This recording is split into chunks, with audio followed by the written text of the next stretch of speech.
Well, speaking of sniping, I'm going to do some sniping at the next one. Let's talk about the Falls Count Anywhere match between Chris Jericho and Roderick Strong. And another example, not only have these guys never wrestled before in this company, probably ever that I think about, but Roddy hasn't even had a match except for an 8-man tag. So this is his very first singles match in the company. Him and Jericho, Falls Count Anywhere. Let me get the good stuff out of the way. Roderick Strong always works as hard as he can. He is aggressive. He's got in great cardio shape, in great physical condition. He's strong as a fucking bull. He's dedicated. He will always be there and do his best. And his work looks great. And I love watching him in matches. But again, he's gone from in NXT, he was an afterthought after the rest of the group left. And now he's in a place where all of his strengths are completely negated because there is no 2012 era Ring of Honor in-ring style to this fucking mess. It was Roderick Strong, Eddie Edwards, Davey Richards, Jay Lethal. Those guys have an athletic contest, hitting hard in the fucking ring. Work looked good. Nobody getting fucking hurt. No goddamn tables and chairs and garbage in the fucking ring. And now he's in goddamn the big budget land of garbage wrestling. And I hate to see it. And the reason why is this is the problem with this match. They started in the ring and had a fight and a chop trade, which may have gone on too long. But still, it was back and forth. It was to the floor, but back in. Jericho got to Boston Crab. Roddy got a rope break in a Falls Count Anywhere match, by the way. They were doing rope breaks, but they were wrestling. It was action. But then as soon as they go to the commercial break, by the time they come back, they're in the fucking bleachers up in the arena. And here's the problem with having this kind of Falls Count Anywhere match that they do now. It's not a match. It's an angle. It's an angle for a match that you would sell. When you have something like this happen, the match gets out of control and the guys end up in the bleachers or some strange location or the concession stand for 3 or 4 minutes or 5 by the time that they get there and they get back. And it's memorable. It's exciting. They keep the intensity up, but it's a match or a fight that got out of control and just spilled outside the boundaries. That's an angle. And what you do is you bring it back with a stipulation. Either Falls Count Anywhere or a cage match if you want to go the other way. Keep them in the ring. Or a lumberjack match. Keep them in the ring. Or if with the Falls Count Anywhere match, that used to be a guy may have won by count out because the other guy couldn't have fucking got back in. Well, I could have beat him out there. Well, now the falls are going to count even if it's around ringside out on the floor. They'll count in the ring, out on the floor, even on the announcer's table. And then the fucking babyface could even say, well, I don't care if it's in the women's room. But then when we got a fucking budget in the 80s and especially in the 90s, and instead of being in territories where you wouldn't see shit like this but once every couple of years, they started doing it on national TV, and you could go to the fucking women's room, and they did. And then they started going ridiculous lengths to just do this all over the building and started setting up places to perform in. And fake merch stands. Fake merch stands. And when you do this for 10 or 15 minutes, it becomes guys fake walk fighting from place to place, doing pre-planned stunts. You lose the intensity. You give people multiple opportunities to see through stuff. You've got cameras placed everywhere, even outside the front door. It becomes a fight parody.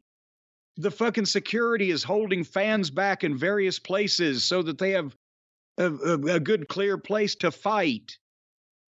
And as we mentioned last week. We were talking about it. Well, they not only set up a Falls Count Anywhere match, but then ban all of these seconds and stooges from the building. So that means they're going to end up outside the building and some of the seconds are going to interfere. And that's why instead of the heels here, it was the baby faces. Adam Cole was waiting for Jericho outside the front door, and they super kicked him, and Roddy pinned him and left him laying in the fucking landscaping.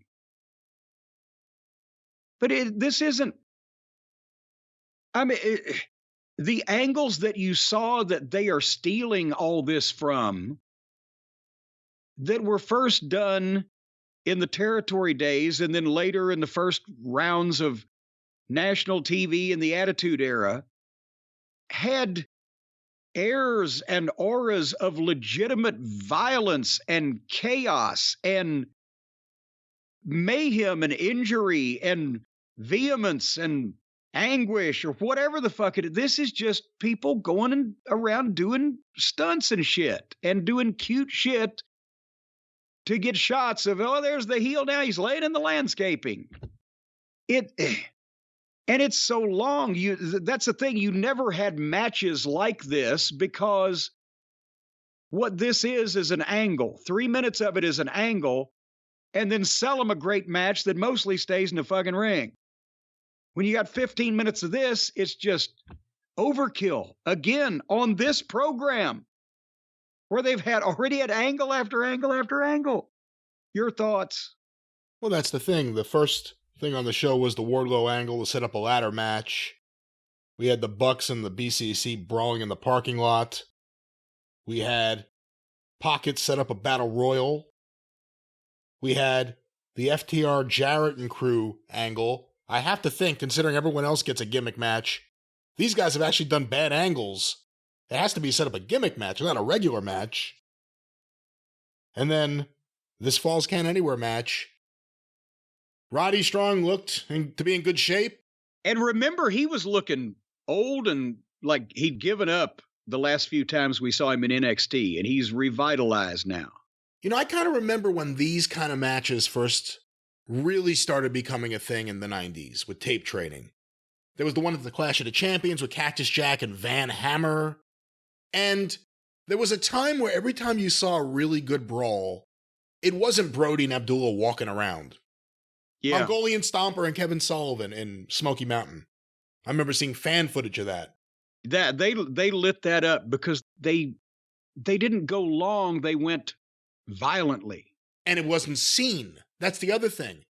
You watch this now, it doesn't even stand out or stand apart from other Falls Count Anywhere matches. Why? Because Jericho ended up in the mud? Like a pig? No, that's not it. So it just seemed like another... Silly. How many times have we seen Jericho brawl through the arena in AEW? At a certain point, you just lose any... I guess you just become immune to it. Yeah. So to me, it didn't really stand out.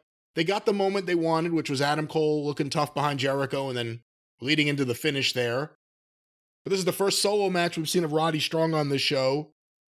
Coming out of it, you don't even think about him. It's all about Adam Cole and Jericho. Well, yeah, then Roderick Strong beat Chris Jericho in his debut singles match in AEW, but the thing is all about Adam Cole and Jericho laying in the fucking mulch. Hey, where are all those Jericho fans that were yelling at us at how he made Action Andretti several months ago? Action Andretti! Where's he? Jericho made him. He's an instant star. Flying around the world with Amelia Earhart. Maybe he's going to FozFest. I'd forgotten about Action Andretti.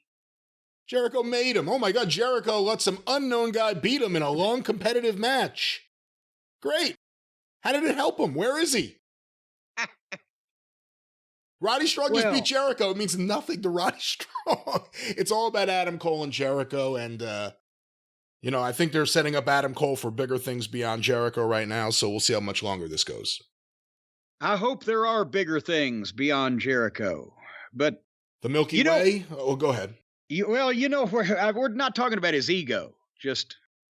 But at this point, I'm seeing Jericho stretched out there in the landscaping amongst the ferns and the gladiolas and the snapdragons. Snapdragons? Well, yeah, all those plants there. It was a tropical area there. And I'm thinking he looks awfully comfortable. Even though he's laying in mulch, which is really basically rotten wood and festered dirt that has a high element of cattle byproduct and methane gas in it. But he looked comfortable. He didn't look quite as comfortable, though, as you will look, ladies and gentlemen, when you lay down, instead of being knocked out, when you lay down purposefully and with malice aforethought and intent to do it on your Helix sleep mattress. Now, don't you think, Brian, if there'd have been a Helix display out front of that arena when they busted out the front doors in that Falls Count Anywhere match and boom, old Chris Jericho got bombarded with those super kicks and those knee lifts and all those things he got hit with. If he could have fallen down on one of the many, I'm talking about 6 different mattress models in the Helix Elite collection alone, the mini models of Helix mattresses, if he could have plopped down on one of those, he would have looked much more comfortable. Don't you think?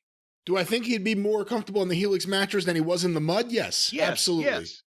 And also or the dirt, Helix, excuse me. It wasn't necessarily mud. Well, it was mulch, actually. You got to, because, hey, that's a professional arena there. They don't just put potting soil in those. What goes into mulch? What goes in the mulch? Mulch is rotten, chopped up wood. That is.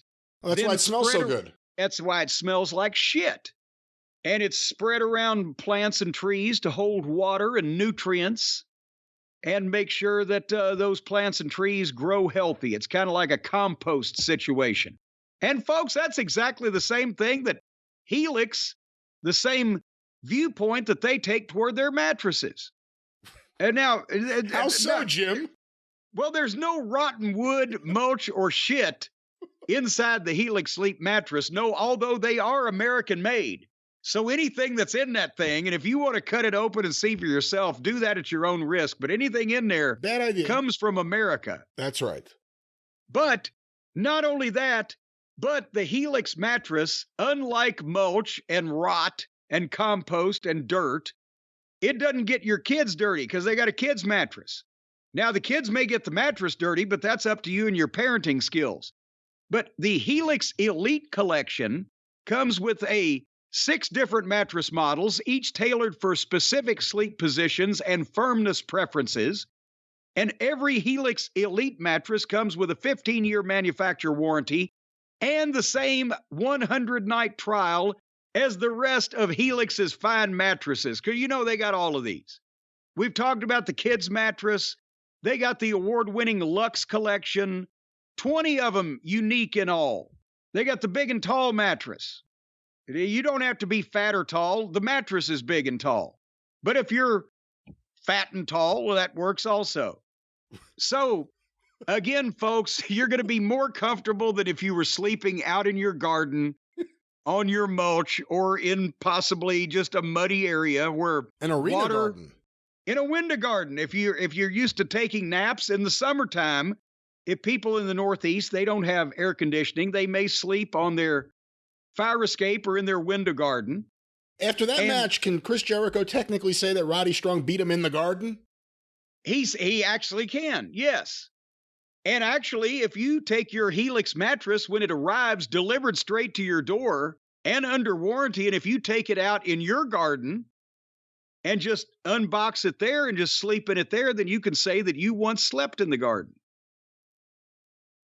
Or potentially, you might even be buried in the garden if this thing goes on any longer. So right now, folks, see what all the fuss is about with these Helix mattresses. They're great. They've been awarded the #1 mattress pick by GQ and Wired Magazine, recommended by multiple leading chiropodists, or is that chiropractors? Chiropractors. The doctors of sleep medicine think that this is a go-to solution for improving your sleep. The Helix mattresses. The doctors of sleep medicine. Doctors of sleep medicine. That apparently is, I think they're in, where is that? Beaver Bend, Oregon. Doctors of Sleep Medicine Institute. Elm Street. On the corner of Broadway. And folks, they got models with memory foam layers to provide optimal pressure relief. Because let's say it's the pressure you wake up with every morning. It's a heaviness. It's raining down on you. You wake up, you open your eyes, you just say, hi, heaviness. It's going to be a shitty day today. Well, pressure will be relieved off of you with the memory foam layers. And there's also models with more responsive foam to cradle your body for essential support in stomach and back sleeping positions. So your body is going to be cradled like you're in the hands of your dear old mother or even your dear old grandma. Grammy, how I miss you, my Grammy. Like she used to cradle your baby's body when you were buck naked the day you were born, this Helix sleep mattress will cradle your body now that you're going to be buck naked, but you're an ugly, wrinkled adult. And folks, right now, besides the cradling and the firmnessing and the stress relief and even a happy ending every once in a while, Helix is offering 20% off all their mattress orders and 2 free pillows for our listeners because you're special people. Go to helixsleep.com. That's HELIX sleep.com/JCE right now to get up to 20% off, not up to, but the whole goddamn thing. 20% off all mattress orders and 2 free pillows for our listeners right now at helixsleep.com/JCE. That's right. Helix Sleep.